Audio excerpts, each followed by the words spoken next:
እንትን ላይ አይ ቲንክ መክፈት እችላለሁ ቪዲዮ አይ ዶንት ኖ የምችል አይመስለኝም። ማቴዎስ ወንጌል ምዕራፍ 13 ላይ ስትመለከተው እንደዚህ የሚል አለ። በ1879 ዛሬ 160 ዓመት ምናምን አካባቢ ላይ አለ የእንትን ያባሮሜ አለኛ። ኦኬ ከፈተው ማቴዎስ ወንጌል ምዕራፍ 13 ቁጥር 54 ላይ ሁላችሁም ይዩት ይሄን ነገር። ጉዳቸውን አያውቁትም። አሁን መስጂድ ማለት ቶሎ ብለው ለማውጣት ከማዕቀፍ ውስጥ ለማውጣት ስለሚፈልጉ ነው እንጂ አለ የራሳቸው መጽሐፍ ላይ አለ። የዛሬ 160 ዓመት ነው የተጻፈው መጽሐፍ ላይ ምኩራብ የሚለውን መስጊድ እያለ ነው የሚጠቀመው። ማቴዎስ ወንጌል ምዕራፍ 13 ቁጥር 54 እንዳደነገጡ ክርስቲያኖች ስትሰሙ በ1879 የአባሮሜ ነው የዛሬ 160 ዓመት ምናምን አካባቢ የተጻፈ የመጀመሪያው አማርኛ ነው። ማቴዎስ ወንጌል ምዕራፍ ማርቆስ ነው የከፈትከው። እኔ ያልኩ ማቴዎስ ነው። ማርቆስ ላይም አለ፣ ግን ከፈለክ ማርቆስ ላይ መክፈት ትችላለህ የምታውቀው ከሆነ። ስንተኛው ምዕራፍ ላይ ኡስታዝ? ማቴዎስ ነው ያልኩ። ማቴዎስ ነው የከፈትከው? ኦኬ 13:54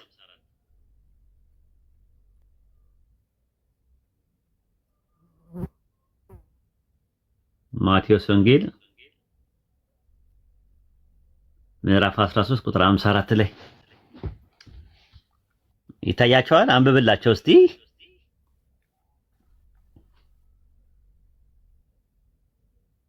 በደንብ አይታይም መሰለኝ። ይታያቸዋል በደንብ እንዴ? እስቲ ገስት ላይ ያላችሁ ነገር ሀዊ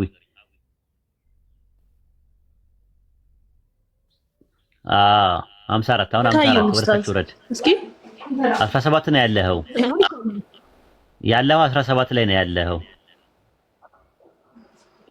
18 ላይ ነው ያለኸው ወደ ላይ ወደ 19 እየሄድክ ነው። ምዕራፍ 13 ግዕዝ ስለሆነ 17 ላይ ነው ያለው። ውረድ። ምዕራፍ 17 ላይ ነው ያለኸው። እስቲ ቆይ ጽሁፉ ወረድ አድርግልኝ። 7 ላይ ነው ያለኸው።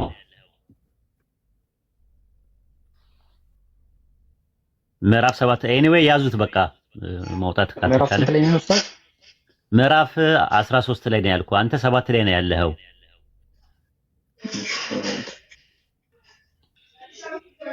ይሄ 19 ነው አይደል? አዎ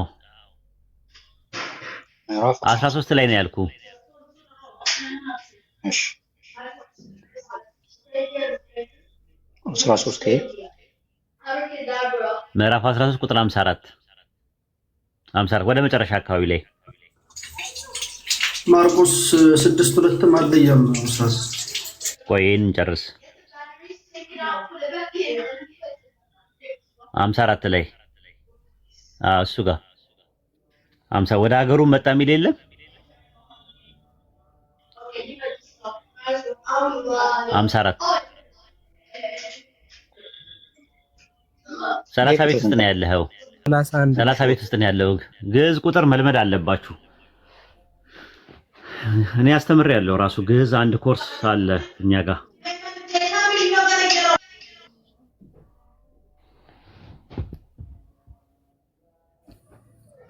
የፔጁን 19 ምናምን የሚልህ ሐሰኖ 13 አይ ቲንክ 9 ላይ ነው ምዕራፍ። እስቲ አንዴ ከማቴዎስ የሚለውን እስቲ አስፋልኝ።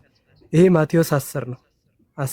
አሁን 13 ስላለው በቃ ተው ችግር የለውም። አሁን ጊዜያችንን እያቃጠልን ነው ያጀማ። እኔ ጊዜ የለኝም።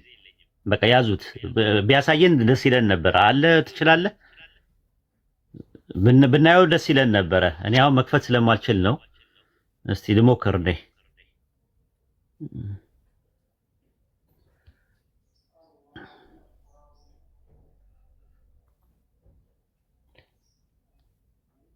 ይታያቸዋል። መጥቷል።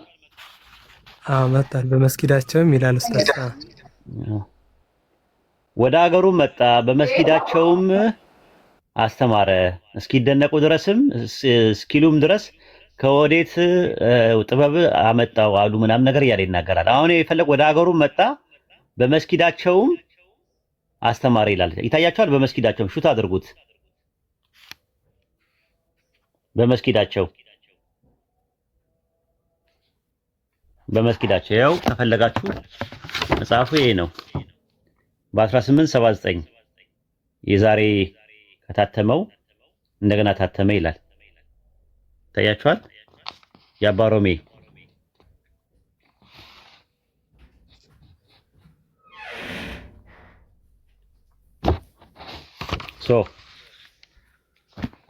ግልጽ ነው። ሹክራን ኡስታዝ ያመሰግናለሁ። ጊዜ ተሻማ እና ኮንሴፕቱን ስላልተረዱት ነው። መስጊድ ማለት መስገዳ ማለት ነው። መስገጃ ማለት ነው። እና አይሁዶችም እንደዛ ይጠቀማሉ። መስጂድ ብለው ይጠቀማሉ በአረበኛ። የአረብ ሀገር ያሉ ምኩራቦች በአጠቃላይ መስጊድ ነው የሚባሉት።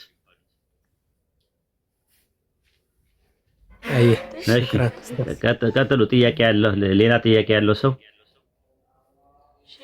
ጉባኤ ማለት ኤክሌሲያ ነው። ኤክሌሲያ ወይም ደግሞ ቀሃል በብሉይ ኪዳን ማለት ነው። በአረብኛ ኡማ።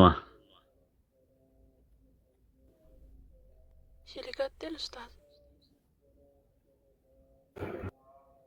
አይሰማም? ኦኬ። ጥያቄ ያላችሁ ሰዎች ጥያቄ ግቡ። ይሰማል? ጥያቄ ልክ ሲጠይቁ ሲጨርሱ አስወርዱ። ማንም ያወራው? አሰላሙ አለይኩም። ቀጥይ። እሺ ኡስታዝ፣ ጥያቄ ሱረቱል መርየም ቁጥር 7 ላይ ነበር። ምንድነው ጥያቄሽ? እሱ ላይ እዛ ላይ ወኢን ሚንኩም ኢላ ዋሪዱሃ ካነ ዐላ ረቢከ ሐትመን መቅድያ የሚል ቦታ ላይ ማለት ነው። ከእናንተ ወራጅ እንጂ ማንም የለም የሚለው ነው ጥያቄ ሆነብሽ? አዎ ስለ ሲራጥ እኮ ነው የሚያወራው። እዛ ላይ የሚያወራው ስለ ሲራጥ ነው እንጂ ስለ እንትን አይደለም። ራሱ የሚያወራው ስለ ጀሃነም አይደለም። ሲራጥ የሚባለው ነገር ምንድነው? በጀነትና በጀሃነም መካከል በጀርባ ላይ የተዘረጋ ነው። ሱረቱ መርየም ምዕራፍ 19 ቁጥር 71 ላይ ያለው ወደ እርሷ ወራጅ እንጂ ሀ የሚለው እርሷ የተባለችው ጀሃነም ነው። ወራጅ የሚል ቃል አለ። ራሱ ዋሪዱ ይላል አይደለ? ገቢ በሚል አይተረጎምም። ለምሳሌ ሱረቱ ነምል ምዕራፍ 28 ቁጥር 23 ላይ ወደ መድየም ውሃ በወረደ ጊዜ በእርሱ ከሰዎች ጭፍሮች መንጋዎችን የሚያጠጡ እሱ ሆነው አገኘ ይላል። እዚህ አንቀጽ ላይ በመጣ ወይም በወረደ የሚለው ቃል ወረደ ነው የሚለው አረብኛው።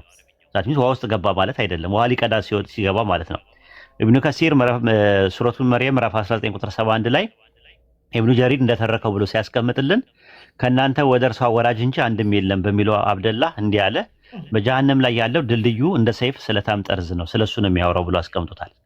ከዛ በኋላ ምንድነው ሁሉም ሰው ወደ ጀሃነም ድልድይ ከወረደ በኋላ አላህ በሽርክና በኩፍር ከመበደል የተጠነቀቁትን የእሳት ቅጣት ከመቀጣት ይድናሉ ማለት ነው። እዛ ቁጥር 72 ላይ ከዚያ እነዛ የተጠነቀቁትን እናድናለን አለ።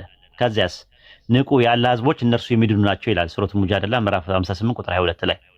ስለዚህ ከዛ በኋላስ ምን ይሆናል ሲባል እናድን አላህ ምንድነው የሚለው? መልእክተኞችንና እነዚያ ያመኑትን እናድናለን አለ። ሱረቱ ዩኑስ ምዕራፍ 10 ቁጥር 103 ላይ ታገኘዋለሽ። እነዚያ መልእክተኞቻችንና እነዚያ ያመኑትን እናድናለን። ሱረቱ አዕራፍ ምዕራፍ 7 ቁጥር 157 ላይም እነዚያ በእርሱ ያመኑ የተከተሉት የሚድኑ ናቸው አለ። የረሱል ሰለላሁ ዐለይሂ ወሰለም ኡማ ማለት ነው። ሱረቱ ሹዓራ ምዕራፍ 26 ቁጥር 119 ላይም እርሱና ከእርሱ ጋር ያለውን ሁሉ በተመላ መርከብ ውስጥ አዳን ይላል። ለምሳሌ ስለ ኑህ አለይሂ ሰላም ሲናገር ያ ማለት የጥፋት ውሃ ውስጥ ነበሩ ማለት አይደለም። አዳን የሚለው ቃል ከዛ አንፃር ነው የምንረዳው ማለት ነው። እንደዛ ከሆነ ከዛ በኋላ እነዚያ ደግሞ የበደሉት ምን ይሆናሉ አለ? በውስጧ እናስገባቸዋለን አለ። አላህ ከጀሃነም ይጠብቀን። እነማንን ነው የሚያስገባው? እነዚያ ያመጹት፣ እነዚያ የበደሉትን በአላህ ላይ ዙልም የሰሩትን ማለት ነው። ያንን ሱረቱ ሉቅማን ምዕራፍ 31 ቁጥር 13 ላይ በአላህ ላይ አታጋራ፣ ማጋራት ታላቅ በደል ነውና አለ። ከዛ ቁጥር 72 ላይ በደለኞችን የተንበረከኩ ሆኖ በውስጡ አንተዋቸዋለን አለ። ሱረቱ ኒሳ ምዕራፍ 4 ቁጥር 30 ላይም ወሰን በማለፍና በመበደል የሰራውን ሰው እሳት ውስጥ እናስገባዋለን አለ። አላህ ከጀሃነም ይጠብቀን። ስለዚህ ስለ ሲራጥ ነው የሚናገረው። ሲራጥ ምንድነው ብለን ስንል ሲራጥ በጀነትና በጀሃነም መካከል የተዘረጋ ድልድይ ነው። ቀጭን ድልድይ ነው። በዛ ላይ ይወርዳሉ ማለት ከእንትኑ ማለት በጀሃነም ጀርባ ላይ የተዘረጋ ነው ራሱ ማለት ነውና አላህ ከጀሃነም ይጠብቀን ማለት ነው። ከዛ አንፃር ነው አይ ቲንክ ረሱል ሰለላሁ ዐለይሂ ወሰለም ተጠይቀው የሆነ ቦታ ላይ እንደዛ ነው የተባሉት ራሱ ማለት ነው። ነብዩ ሰለላሁ ዐለይሂ ወሰለም ኢንሻአላህ የጀነት ባለቤቶች በዚያ መሰረት ታማኝነታቸውን ከሚቀበሉ መካከል ወደ እሳት አይገቡም አሉ። ሀፍሳም የአላህ መልእክተኛ ሆይ ለምን ብላ ጠየቀቻቸው። እሳቸውም ገሰጿት። እሷ ደግሞ ምን አለች? ከእናንተ ወደ እነሱ ወራጅ እንጂ አንድም የለም የሚለውን ቃል ተናገረች። የላቀው አላህ ከዚያ እነዛ የተጠነቀቁትን እናድናለን፣ በደለኞችን ግን የተንበረከኩ ሆኑ እንተዋቻለናል። ስለዚህ ጀሃነም ውስጥ አይገቡም። ራሱ የጀሃነም ጀርባ ላይ ድልድይ አለ። በድልድዩ ላይ ሁሉም ሰው ይወርዳል ማለት ነው። ከዛ በኋላ እዛ ላይ የተበዳደሉ ሰዎችም ካሉ የተዘላለሙ ሰዎች ካሉ ይጠየቁና ከዛ በኋላ ወደ ጀነት ይገባሉ። እነዛኞቹ ደግሞ ወደ እሳት ይገባሉ ማለት ነው። በተረፈ ሰውና ማነው የአማኞች የሆኑ ወንድሞችና እህቶች የት ነው የሚገቡት ሲባል የሚገቡት ጀነት ነው። ብዙ ቦታ ላይ እንደዛ አለ። ብዙ ማስረጃዎች አሉ። ለምሳሌ ሱረቱ ኒሳ ምዕራፍ 4 ቁጥር 124 ላይ ስትመለከቱ ከወንድም ወይም ከሴትም እርሱ አማኝ ሆኖ ከበጎ ሰሪዎች አንዳችም የሚሰራ ሰው እነዚያ ገነት ይገባሉ አለ። በሱረቱ ጋፊር ምዕራፍ 40 ቁጥር 40 ላይ እርሱ አማኝ ሆኖ ከወንድና ከሴትም በጎ ስራን የሰራ ሰው እነዚያ ገነት ይገባሉ አለ። ረሱል ሰለላሁ ዐለይሂ ወሰለም በሐዲስ ላይ ኢማም ሙስሊም መጽሐፍ 1 ሐዲስ 212 ላይ እነሆ ጀነት ሙስሊም የሆነች ነፍስ እንጂ ሌላ አይገባባትም አሉ። በጣም የሚገርም ማለት ነው። ብዙ ቦታ ላይ አለ። በሱረቱ ዙሁሩፍ ምዕራፍ 43 ቁጥር 69 ላይ እቺን ነገር ያጃት።